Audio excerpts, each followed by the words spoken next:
ಆಮೇಲೆ ಆಬ್ಜೆಕ್ಟ್ ಬೇಡ, ಗಂಡ ಪ್ರೆಸೆಂಟ್, ಜಯಮನ್ ಗಂಡ ಪ್ರೆಸೆಂಟ್. ನಿಮ್ಮ ಹೆಸರು ಜಯಮನ್ ಮಗ ಪ್ರೆಸೆಂಟ್. ಎರಡು ತಿಂಗಳಲ್ಲಿ ಮಾಡ್ಕೊಡ್ತೀವಿ ಕೇಳಿದಾರೆ. ಅಳತೆ ಆಗಿದೆಪ್ಪ, ಸರ್ವೆ ಮಾಡಿ ಮಾಡ್ಕೊಂಡು ಹೊಸ ನಂಬರ್ ಕೊಡ್ಬೇಕು, ದುರಸ್ತಿ ಮಾಡಿ. ಅಮ್ಮ 2 months ಮಮತಾ ದುರಸ್ತಿ ಅಳತೆ ಆಗಿದೆಯಲ್ಲ, already survey done, complaints done, complaint close. 2 ತಿಂಗಳು ಮಾಡು, ನೋಡಿದ್ರೆ ಅವ್ರು ಬಂದು ಫಿಕ್ಸ್ ಮಾಡಿದ್ರು ಮೇಡಮ್ ಹೊರ ಹಾಕ್ತಾರೆ. ನೀನು ಊಟ ಮಾಡೋದು ತೊಗೊಳ್ತೀಯ ಜೈಲಿಗೆ.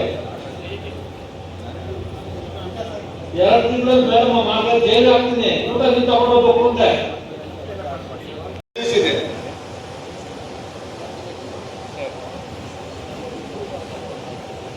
ಇದು ಸೀರಿಯಲ್ ಕಾಂಪೌಂಡ್.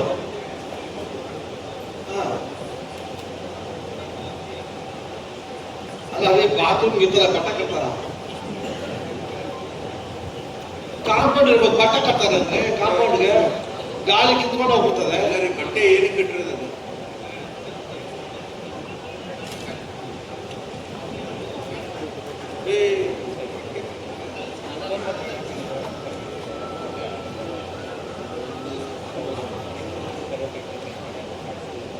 ಕೊಡಿ, ಆಫೀಸ್ ಟು ಪ್ರೊಸೀಡ್ ಮಾಡ್ತಾರೆ. ಅಬ್ಜೆಕ್ಷನ್ ಏನಿದೆ ಕೊಡ್ರಿ, ರೆಕಾರ್ಡಲ್ಲಿ ಕೊಡಿ, ನಾವು ಚೆಕ್ ಮಾಡ್ತೀವಿ. ಇದು ಡೌಟ್ ನಮ್ಗೆ ಕ್ಲೋಸ್ ಮಾಡ್ತಾರೆ. ಎಸ್ ತೆಗೀರಿ. ಒಳಗಡೆ ಏನೋ ಮೈನಿಂಗ್ ನಡೀತಾ ಇದ್ರೆ ಸ್ಟಾಪ್ ಮಾಡಿ ಅಂತ ಅವ್ರ ಆಕ್ಷನ್ ಹೈಕೋರ್ಟ್ ಅಲ್ಲಿ ಆರ್ಡರ್ ಆಗಿದೆ. ಕಿಲೋಮೀಟರ್ ಸರ್, ಹೈಕೋರ್ಟ್ ಆರ್ಡರ್ ಆಗಿದೆ. 20 ಕಿಲೋಮೀಟರ್ ಒಳಗಡೆ ಯಾವುದು ನಡೀಬಾರ್ದು ಅಂತ ಆರ್ಡರ್ ಆಗಿದೆ. ಅದೆಲ್ಲ ಅವ್ರು ಇಂಪ್ಲಿಮೆಂಟ್ ಮಾಡಿ ಕಾನೂನು ಪ್ರಕಾರ ಆಕ್ಷನ್ ತಗೋತೀನಿ ನಾನು. ಸರ್, ನಾಗಮಂಗಲ ಲ್ಯಾಂಡ್ ಮಾಫಿಯಾ ಪ್ರಕರಣ ಡಿಲೇ ಎಕರೆ ಅಂದರೆ 1000 ಎಕರೆಗೆ ಬಂದಿದೆ. ಹೊಸದಾಗಿ ಗೌರ್ಮೆಂಟ್ ಅವರು ಅಡಿಷನಲ್ SP ಅಪಾಯಿಂಟ್ ತಿಮ್ಮಯ್ಯ ಅಂತ ಅಡಿಷನಲ್ SP ಅಪಾಯಿಂಟ್ ಮಾಡಿದ್ದಾರೆ. ಅವ್ರನ್ನೂ ನಾನು ಕರೆಸಿದ್ದೀನಿ. ನಿಮ್ಮ ತ್ವರಿತವಾಗಿ ನಿಮ್ಮ ರಿಪೋರ್ಟ್ ಕೊಡಬೇಕು. 6 months ಒಳಗಡೆ ನಿಮ್ಮ ಕರೆಕ್ಟಾಗಿ ರಿಪೋರ್ಟ್ ಕೊಡಬೇಕು. ಯಾಕಂದರೆ ಅರ್ಜೆಂಟ್ ಮಾಡಿದ್ರೆ ಇನ್ನೇನೋ ಕೊಡ್ತಾರೆ. ಯಾವುದೇ ನಿರ್ದಾಕ್ಷಿಣ್ಯವಿಲ್ಲದೆ ಕಾನೂನು ಪ್ರಕಾರ ಮಾಡಬೇಕು. ಯಾಕಂದ್ರೆ ನಾನು ಎನ್ಕ್ವೈರಿ ಮಾಡ್ತಾ ಇದ್ದೀನಿ.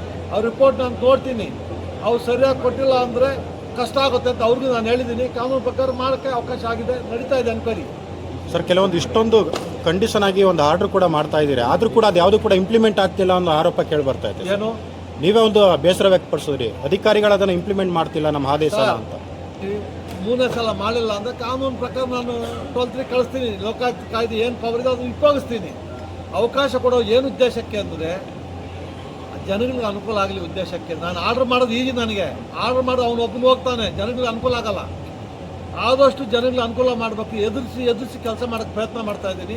ಅವ್ರು ಕೊನೆಗೆ ನಮ್ಮ ಹೆದರಿಕೆಗೆ ಬಗ್ಲಿಲ್ಲ ಅಂದರೆ ನಾನು ಲಾಸ್ಟ್ ದಂಡಂ ದಶಂ ಮಾಡಲೇಬೇಕಾಗುತ್ತೆ. ಕಾನೂನು ಪ್ರಕಾರ ಆಕ್ಷನ್ ತಗೊತೀನಿ. ಭಾರಿ ಮಂಡಿ ಇಟ್ಕೊಂಡಿದ್ರು, ಇವಾಗ ಸ್ವಲ್ಪ ಚಳಿ ಬಿಡಿಸಿದ್ದೀನಿ. ಏನು ಅಂದರೆ ಒಂದು ಡಿಫ್ರೆನ್ಸ್ ಆಗಿದೆ. ನಾನು ಲಾಸ್ಟ್ ಟೈಮ್ ಬಂದೋದಾಗ 42 ಜನ ಎಲ್ಲ ಹೋಗ್ಬಿಟ್ರು. ನಿಮ್ಮ ಪೇಪರೆಲ್ಲ ಬಂತು. 1 ಜನ ಟ್ರಾನ್ಸ್ಫರು ಏನೇನೋ ಹಾಕ್ಕೊಂಡು 42 ಜನ ಬಿಟ್ಟು ಹೋಗ್ಬಿಟ್ರು ಕೋಲಾರ ಮಂಡ್ಯ ಡಿಸ್ಟ್ರಿಕ್ಟು. ಈ ಸಲ ಎಷ್ಟು ಜನ ಹೋಗ್ತಾರೋ ಗೊತ್ತಿಲ್ಲ ನನಗೆ.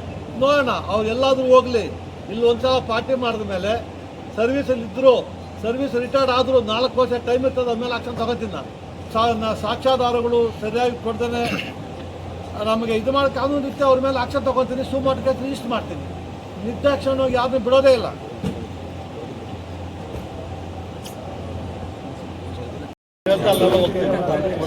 ಕೊಡಿ ಒಂದು ಕಂಪ್ಲೇಂಟ್ ಕೊಡಿ.